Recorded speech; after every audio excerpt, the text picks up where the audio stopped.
Time for Rick's preview for game number 63, Montreal at Carolina. Hey, everybody. I'm Rick. Welcome to Talking Habs. We get your daily fix of Blue, Blanc, Rouge. I got the preview for game number 63. What that means is I got some news. I've got the stats for the game, the lineups for the game, and I also have the Guess the Score contest.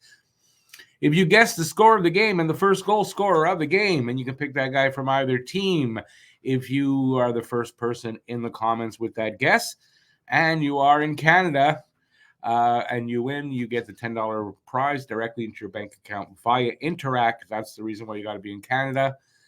Good luck to everybody. I'll give you my guess right now for it is 4-3 Montreal. As unlikely as that seems, but I'm going to go 4-3 Montreal. Probably in overtime. Another overtime game here. I'm giving Armia the first goal. Why not? Yoel Armia the first goal. Montreal wins 4-3 in overtime. That's my guess. Good luck to everybody with your guesses, and we'll see if we get another winner. And let's see. Let's get to the news. First off, it'll be a little bit of promotion. The T-shirt I'm wearing, these T-shirts will be available. Should be starting next week.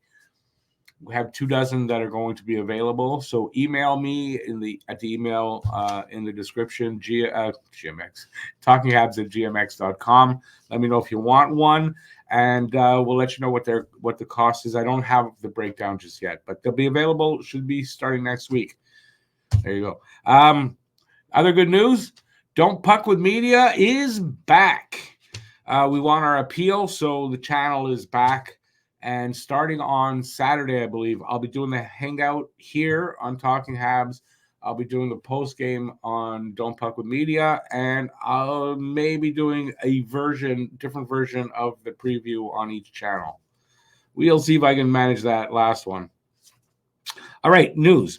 Hurricanes goalie Peter Kochetkov has a .931 save percentage since the All-Star break, and he's going to be starting tonight. Monty gets to start for Montreal. Sorry, Tony.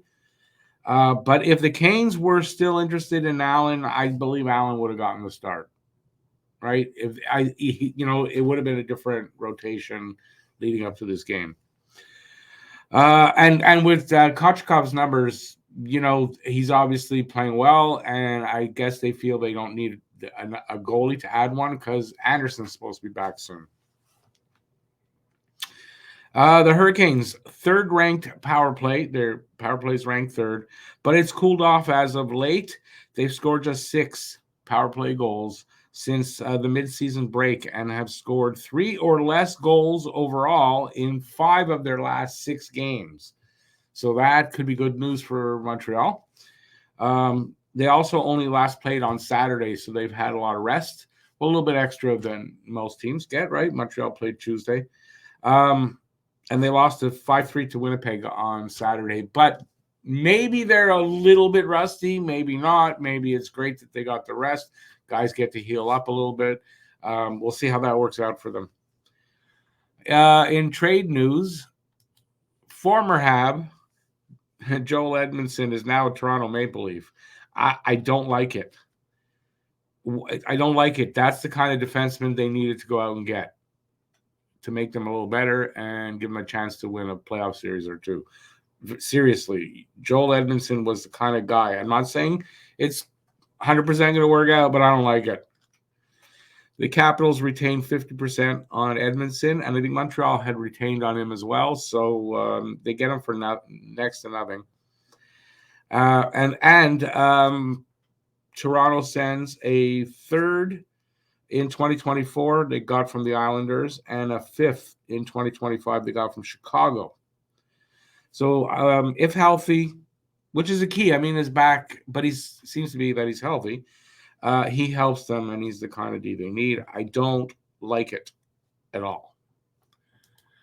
Habs make Habs make a bit of a trade. It's not a major one. They've traded Jan Mysak, who's, I guess, playing with Laval, I want to say, to Anaheim for forward Jacob Perreault, who is the son of Yannick Perreault. I believe a former Hab. If not, I believe he's a former Hab. And he was a former first-round pick in 2020, so another 2020 first-round pick coming to Montreal. I don't know what number he was picked at, but it was later in the draft. So, I think that's an upgrade. I don't know that Perreault's going to make it, but it's an upgrade over Mishak, in my opinion. He's got more chance to be a player, or at least really solid depth going forward. So we'll see what happens with that. But, for a move that doesn't really mean that much, that's a good move. I still like it. I don't think Montreal's going to do that much. That might be it. I don't know. All right, I got through everything. Let's see this game. So the 24-28-10 Montreal Canadiens are facing the 35 or 36. I can't tell. My glasses are not working very well. 36-19-6 Carolina Hurricanes. Sorry, you don't get old, people. How to watch this game: 7 p.m. Eastern start, 4 p.m. Pacific. In the Habs region, TSN 2, and that's in English, RDS in French. Hurricanes region, Bally Sports South, streaming ESPN Plus, RDS, TSN Plus, and I'm going to watch it on Sportsnet. I don't rave about that one, though. I don't know about the other ones, but that one's not great. Season series. Let's see. We had the first game December 28th in Carolina. We lost 5-3 to them. And then they're playing tonight in Carolina and March 30th in Montreal. So at the end of the month. And over the last 10 games, Montreal is 3-5-2. They have won their last one against Nashville in OT, but then lost in the shootout to Florida and Tampa Bay, and I beat Arizona the game before that. So they're on a 4-game streak of getting points. Let's put it that way. So Tony Marinaro is not happy about this. Hurricanes are 6-3-1. They lost their last one to Winnipeg. So we'll see what happens. They're not scoring a lot, and their power play kind of sucks, which should help. They've got a good PK, so we'll see how this works out. Montreal's kind of due to win against Carolina. They don't win a lot against them, considering the way the road trip is going.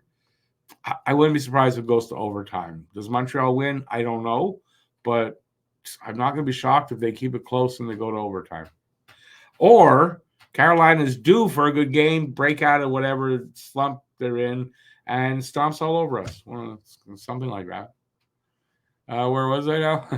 Home and away records. Montreal is away, 12-19 on the road. And Carolina, interestingly, is the opposite at home, 19-12.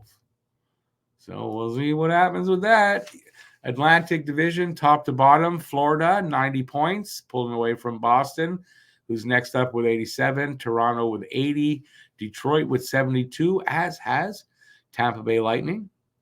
Buffalo, 63 points, Montreal, 58 points, and the tire fire that is the Ottawa Senators just can't get it going, and they were at one point, not too long ago, they were at 1 point ahead of Montreal, and now they're 5 points behind at 53. So Montreal probably stays in that seventh from the bottom, or seventh in the division spot.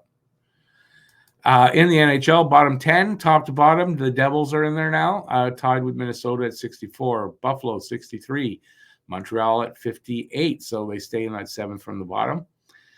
Coyotes 55, Senators 53, Blue Jackets 52, Ducks 49, and the Sharks and the Blackhawks tied at 37 on the bottom there. Tail of the tape. Scoring chances for percentage, that's possession numbers, 45.1% for Montreal, 29th in the league, 57.3% for Carolina, they are first. Goals per game, 2.79 for Montreal, 27th, and 3.28 for Carolina, 12th. Goals against per game, 3.48 for Montreal, 26th, and 2.75 for Carolina, 7th. So they're it's going to be a difficult game unless Carolina's still on this streak. Power play percentage, 19.1% for Montreal, 22nd. I want to say their recent streak has seen them a little ahead of that. And for Carolina, 27%, even for the season, third in the league. But recently, not really scoring well on the power play. PK percentage, 74.4% for Montreal. That came up a little bit, 29th. and 84.1% for Carolina third. So Carolina's special teams are pretty good. Head-to-head record 0-1-0 for Montreal, 1-0-0 for the Canes. Face-offs coming in, Montreal 52.2%, and that has continued to drop a little bit after losing Monahan and Dvorak. Eighth in the league and 52.6% for Carolina. Sixth, but that's virtually the same.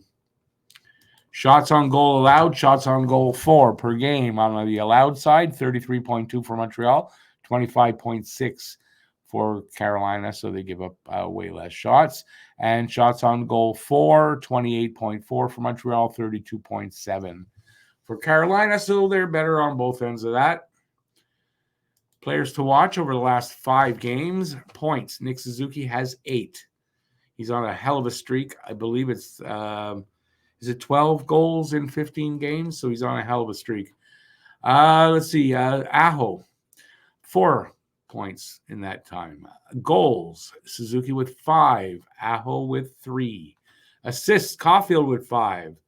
Svechnikov with 3. And plus minus, Savard with a plus 6. And Brady Shea with a plus 4. And nice to see Montreal.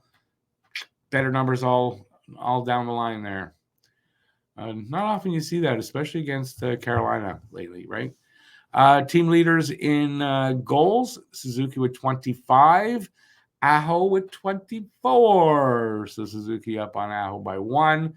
Points, Suzuki with 61, Aho has 64, so he's got a few more assists. Average time on ice, Matheson 25-28 and Brent Burns 21-49. Wins, Montembeault with 13 and Kochetkov with 16. And let's see now. Carolina top 5 in scoring. Aho does lead the way, 24 goals, 40 assists, 64 points, plus 13. Seth Jarvis, 19-29 for 48 points and a plus 6. Martin Necas, 19-24 for 43 points and a minus 9. Teuvo, I can never get his name right. Teravainen, 19-21 for 40 points and a plus 10. And Svechnikov, 13 goals, 24 assists, 37 points, plus 7. And let's see. Montreal, Nick leads the way, 25 goals, 36 assists, 61 points. He's only 1 point shy of being a point per game player, minus 15. I wouldn't worry about that on a horrible defensive team. Cole Caulfield, 19-31 for 50 points and a minus 4. Matheson, 8-36, 44 points, minus 25. Monahan is not here. Slavkovsky, 13-18, 31 points. He's a little stuck for a few games there. We'll probably see a big game from him. Minus 18 for him. Jake Evans, 5 goals, 16 assists, 21 points, and a minus 2.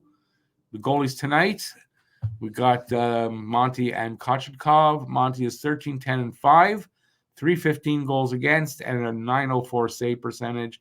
And Kochetkov is 16-11-3, 241 goals against, and a 910 save percentage. So his numbers highly improved. Carolina lines, Aho, Svechnikov, Teravainen, line 1. Drury, Bunting, and Necas, line 2. Jordan Stahl, Martinuk, and Seth Jarvis, line 3. KK, line 4 for KK, $4.8 million. 8 years for line 4. That was worth it. KK Nason, and Fost, line 4. Slavin and Burns, pairing 1. Shea and Pesci, pairing 2. Orlov and Chatfield, pairing 3. Kochetkov starting. Spencer Martin backing him up. And Montreal, Suzuki, Caulfield, Slav, not changing. Evans, Anderson, Gallagher, Newhook, Roy, Armia, White back in the lineup. Pearson and Ullinen. And those are the lines. Matheson and Gooley pairing 1. Jackeye and Savard pairing 2. Harrison, Struble pairing 3. Monty starting. Primo backing him up. And you'll see they're injured. Raphael Harvey-Pinard back on the injured list with a lower body. So came back for 1 game, and he's back on the list.